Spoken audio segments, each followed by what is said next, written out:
അതിന് പട്ടി ഓടിക്കുക. മച്ചന്മാരെ, നമുക്ക് മസിനഗുഡിയിലേക്ക് ഒരു യാത്ര പോയാലോ?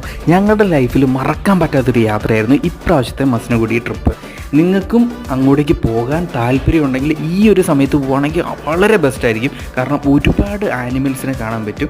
നമ്മൾ താമസിക്കുന്ന ക്വാർട്ടേഴ്സിൻ്റെ സൈഡിൽ തന്നെ ആനയും മാനും പുലിയും കടുവൊക്കെ എല്ലാ സാധനവും വരുന്ന ഒരു കിടിലൻ പ്രോപ്പർട്ടിയിലാണ് നമ്മൾ താമസിക്കുന്നത്.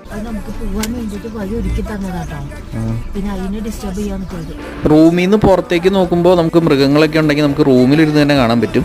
പ്ലാസ്റ്റിക് കവറുകളോ പ്ലാസ്റ്റിക് പാത്രങ്ങളോ ഒന്നും നമ്മൾ അലക്ഷ്യമായിട്ട് കാട്ടിലേക്ക് വലിച്ചെറിയരുത്. നിർത്തിയിട്ടേക്കോട്ടോ, അതെന്താണെന്ന് നോക്കാൻ വേണ്ടിയിട്ട്. ചന്നം പിന്നെ കീറി ചിലപ്പോൾ തിന്നുകളയും.